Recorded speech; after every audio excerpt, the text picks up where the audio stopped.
There are stories that entertain us. And then there are stories that refuse to disappear. Atlantis belongs to the second kind. It has survived empires, religions, scientific revolutions, and the rise of modern skepticism. It has been dismissed as myth, resurrected as possibility, buried again under ridicule, and yet it always returns, not as certainty, not as proof, but as a question whispered across centuries. What if something was lost, and we still feel it? Because Atlantis isn't just a place on a map. It is an idea lodged deep inside the human mind, a memory of greatness, a warning of collapse, a civilization that rose too fast and vanished too completely. We are told it never existed, that it was merely a story invented by a philosopher. And yet, stories do not persist like this without reason. Why did Plato tell it?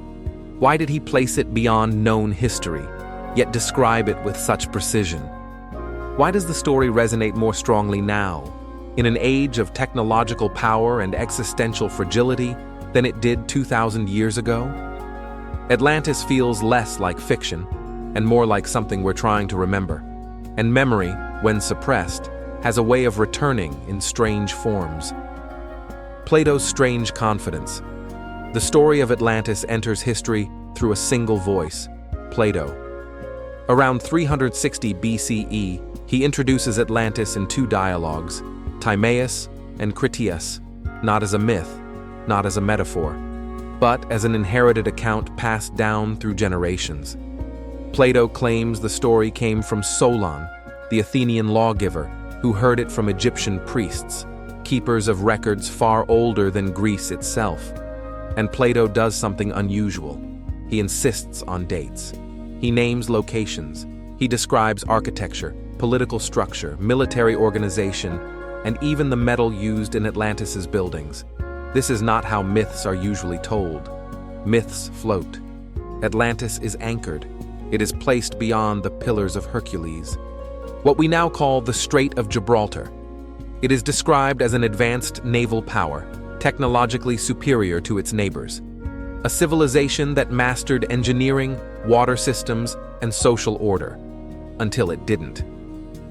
In a single day and night, Plato says, Atlantis vanished, swallowed by earthquakes and floods. To ancient audiences, this wasn't just a story of destruction. It was a story of hubris. Atlantis rose too high. Its power outpaced its wisdom. Its harmony gave way to arrogance, and nature responded. Plato's message seems clear. Civilizations don't fall from weakness. They fall from imbalance. But here's the unsettling part. Plato explicitly states that Atlantis was real. If he wanted to teach a moral lesson, he had allegories ready at hand. Instead, he anchored Atlantis in history and dared his audience to dismiss it. Why? The modern dismissal. Modern scholarship tends to be decisive. There is no archaeological proof of Atlantis, we are told. Therefore, Atlantis did not exist. Case closed. But history is rarely so clean. Troy was once dismissed as myth until its ruins were unearthed.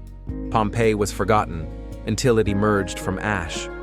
Göbekli Tepe rewrote the timeline of civilization entirely, forcing historians to admit, we don't know as much as we thought. Absence of evidence has never been evidence of absence, especially when most of Earth's ancient coastlines now lie underwater. Sea levels rose dramatically at the end of the last ice age. Entire landscapes disappeared beneath the ocean. Settlements built along coasts, where civilizations naturally arise, were erased. If Atlantis existed, it would likely be underwater. And we have explored less than 5% of the ocean floor. Less than 5%. So when we dismiss Atlantis, we are not saying we have looked everywhere. We are saying we have not found it yet. And that distinction matters.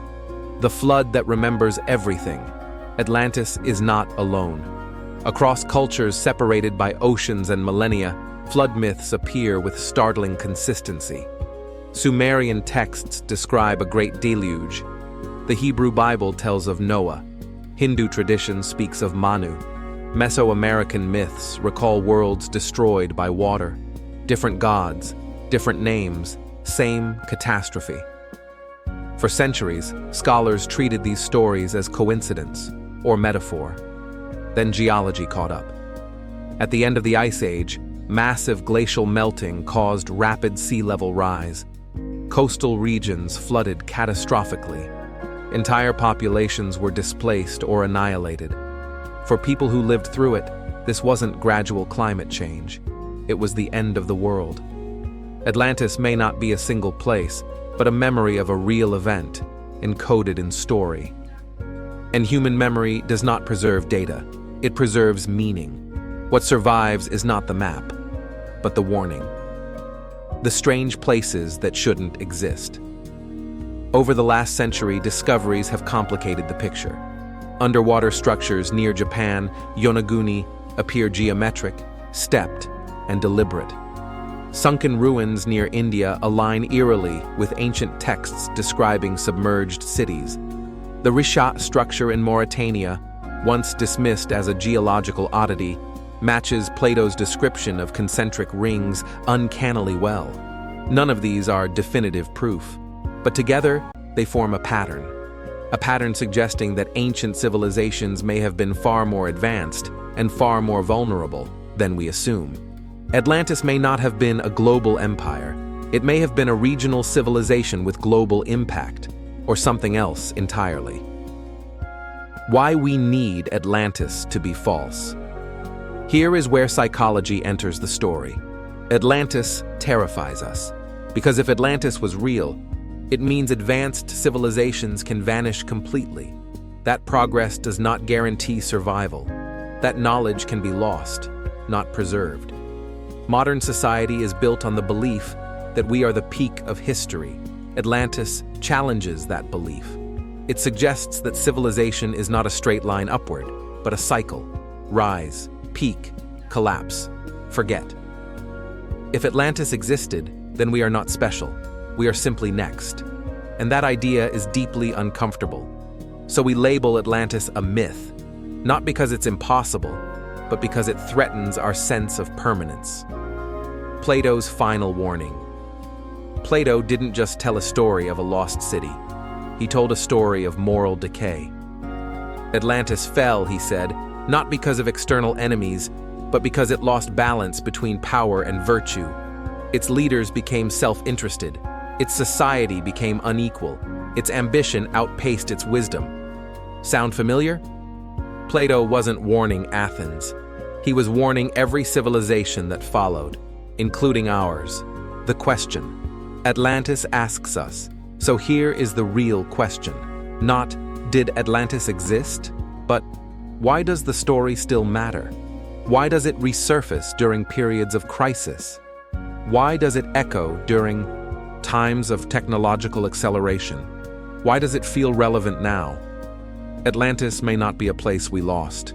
It may be a future we are approaching. What if Atlantis is a mirror? Imagine Atlantis not as ruins beneath the sea, but as a reflection. A civilization confident in its mastery of nature, certain of its superiority, unaware of its fragility, until the systems it relied upon failed all at once. Atlantis doesn't haunt us because it might be real. It haunts us because it might be us. And perhaps the final purpose of the story is not to be proven, but to be understood. Some truths are not buried in the ground. They are buried in time, waiting for the moment we are finally ready to listen. If you found this story fascinating, like, share, and subscribe to Timeless Questions channel, where we explore the civilizations, ideas, and mysteries that shaped humanity.